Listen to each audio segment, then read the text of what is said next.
charité, c'est quelque chose que je peux pas faire. Chaque jour que moi je vis, on me demande de quoi je vis. Je dis que je vis sur l'amour et j'espère vivre vieux. Travailler, c'est trop dur. Bonsoir mesdames, bonsoir mesdemoiselles, bonsoir messieurs, bonsoir à tout le monde. Je me suis fait attendre pour l'émission d'aujourd'hui parce que naturellement j'aurais dû présenter un cours de psychologie bien avant, mais j'étais plus ou moins absorbé par la fête du travail aujourd'hui. Et nous allons aborder le travail sous l'angle de la philosophie et du droit social. Merci beaucoup.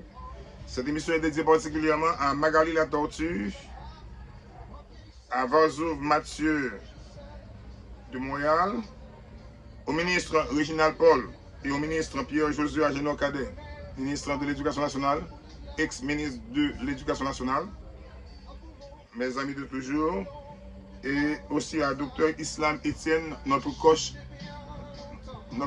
par excellence. Merci. Mesdemoiselles, mesdames et messieurs, nous sommes dans la bibliothèque, nous sommes le 1er mai 2023, nous sommes dans la bibliothèque des universitaires du collège du professeur Thibault Jean-Louis Hervé, au cœur de Boudon, bien sûr. Nous allons maintenant vous présenter aujourd'hui une émission centrée sur la notion du travail. Comment les juristes et les philosophes définissent-ils le travail? Le mot travail vient du mot latin tripalium qui veut dire un instrument de torture qui était destiné particulièrement à oppresser les animaux. Donc voilà pourquoi maintenant, par un glissement métaphorique, le travail est devenu une activité essentiellement humaine.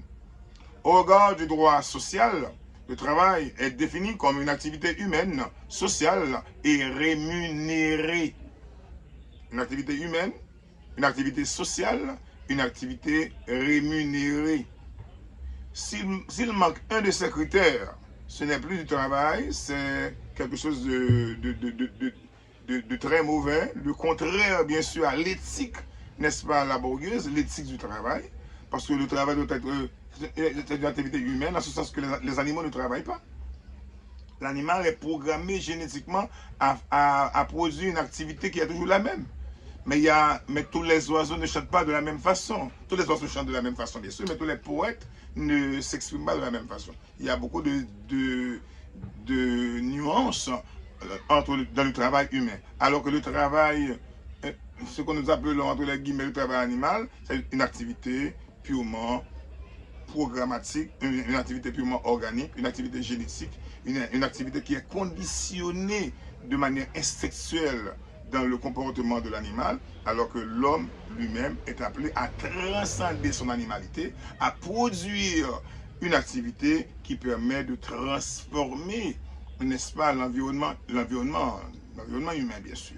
Donc, le travail, c'est une activité sociale, humaine et rémunérée. Il faut payer le travail, il faut payer les ouvriers, il faut leur donner leurs émoluments, leur salaire, ce qu'ils méritent. D'accord? Alors, nous avons défini le travail comme une activité, d'abord une activité humaine, une activité sociale, une activité rémunérée. Et nous allons maintenant poser la question de savoir combien y a-t-il de sortes de travail en terrain philosophique. Maintenant, chez les philosophes, il y a deux conceptions diamétralement opposées du travail. La première conception, c'est d'abord un travail aliénant, un travail qui réduit l'homme à la dimension de la machine, qui machinise l'homme, qui instrumentalise l'homme, qui aliène l'homme, qui fait de l'homme un esclave, un robot, une automate. Alors que le travail humain, c'est d'abord un travail réalisateur, une activité qui permet à l'individu de réaliser ses potentialités, de réaliser toutes ses virtualités humaines et de passer bien sûr de l'animalité à l'humanité. On appelle ça un travail humain. Voilà pourquoi aussi, lorsque dans un type de travail, on est soumis à une activité corvéable, il y a le travail corvéable qui fait de l'individu maintenant un esclave, un robot.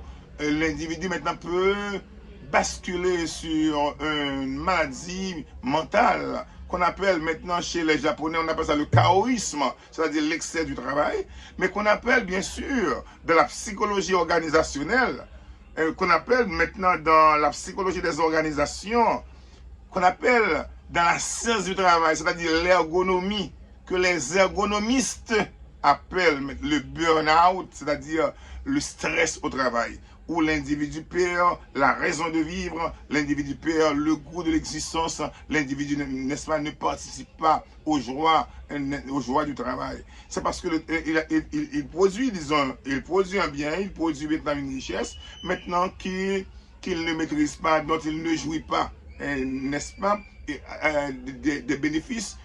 Il travaille pour le roi de Prusse, le bénéfice du travail appartient à un autre, lui il travaille comme un instrument, comme une machine, comme un robot. Il y a ce qu'on appelle les avantages du travail. Tous les ergonomistes sont d'humeur à reconnaître que le travail permet, disons, à l'homme de s'auto-crier, de s'auto-reproduire. Permet à l'homme d'aller jusqu'au bout de son destin. Et voilà pourquoi, en 1726, Voltaire disait déjà, eh bien, il faut cultiver son jardin. Après, à la fin de son conte Candide, il disait, il faut cultiver son jardin. C'était le même leitmotiv qu'il avait pu, disons, déclarer en 1726. Le but de la vie humaine, c'est l'action. Parce que, après la mort, les hommes ne seront pas jugés d'après leurs idées creuses, mais d'après leurs actions. Il faut travailler. L'homme est né pour travailler. Et en travaillant, on retrouve le goût de la vie.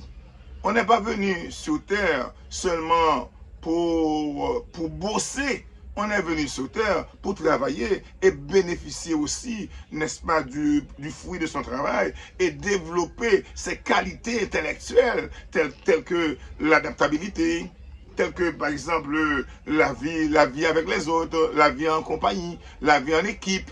Donc tout ce sont autant de qualités que l'on peut développer, bien sûr, par le truchement du travail. Le burn-out, comme nous avons pu le dire, c'est d'abord une maladie mentale qui découle de ce qu'on appelle le harcèlement social. Vous savez que en psychologie, on parle de deux sortes d'harcèlement. On parle de harcèlement sexuel au travail. On parle aujourd'hui maintenant de l'harcèlement social. Par exemple, vous travaillez maintenant sous la coupole d'un chef qui est tellement dur, qui développe maintenant un leadership trop autocratique qui ne permet pas, disons, à ses collaborateurs de prendre des initiatives, de se développer, de développer leurs talents, leurs capacités, mais qui les instrumentalise, qui les soumet à un régime presque esclavagiste, qui esclavagise maintenant ses ouvriers, et c'est très mauvais. On appelle ça le harcèlement, je dirais, social, qui est puni ou qui est sanctionné aussi par le code pénal. Si vous êtes en mesure de prouver que telle maladie que vous avez pu maintenant contacter cette maladie par sous le supplice maintenant d'un chef, ou bien d'un travailleur, d'un employeur, excusez-moi, trop rigide, qui n'utilise pas un style de leadership participatif, un style de leadership permettant à l'employé de se valoriser, eh bien, on peut toujours maintenant ester en justice contre lui et montrer qu'on a été victime d'une sorte d'harcèlement, ce qui peut être à la base de ce que nous appelons le burn-out. Karl Marx a pu considérer le travail sous deux versants.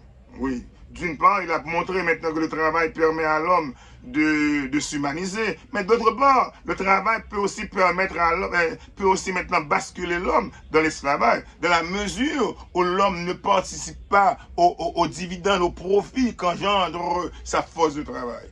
Si vous travaillez seulement par nécessité. Vous travaillez seulement pour répondre à vos besoins matériels.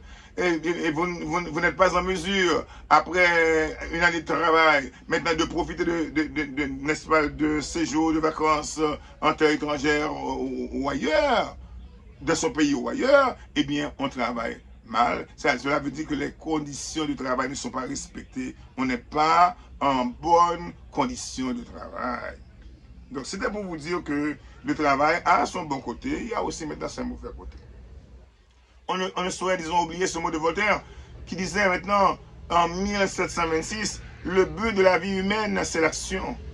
Après la mort, les hommes ne seront pas jugés d'après leurs idées creuses, mais d'après leurs actions. Il faut travailler pour transformer son environnement, pour transformer le monde. Parce que le travail éloigne l'homme de trois mots: l'ennui, le vice et le besoin. Oui, le patriarche de Vernet a su bien le dire à travers son conte Candide. Et à la fin de ce conte, bien sûr dans l'excipit de ce conte, il disait: il faut cultiver son jardin. Cela veut dire le travail est une forme de prière laïque. Travailler, c'est prier de foi. Donc je vous invite aujourd'hui maintenant à profiter largement de ce jour pour dire maintenant que le travail est un élément inhérent à l'essence humaine. Ce qui nous différencie de l'animal, c'est notre capacité maintenant à pouvoir travailler, parce que l'animal ne travaille pas, parce que l'animal n'a pas la conscience de son activité. Il le fait de manière machinalement, mais l'homme qui travaille, il doit d'abord penser son activité avant de pouvoir la réaliser. On ne saurait terminer l'émission de ce soir sans saluer, disons à nouveau, nos amis très chers, en l'occurrence Magali la Tortue, en l'occurrence Vazouv Mathieu de Montréal, et les deux ministres, n'est-ce pas, nos amis de toujours, ministre Réginald Paul et ministre Pierre-Josué Agénor Cadet, sans oublier notre frère, le docteur Islam Etienne, notre coach par excellence. Merci beaucoup et à la prochaine. Que je vais sur l'amour.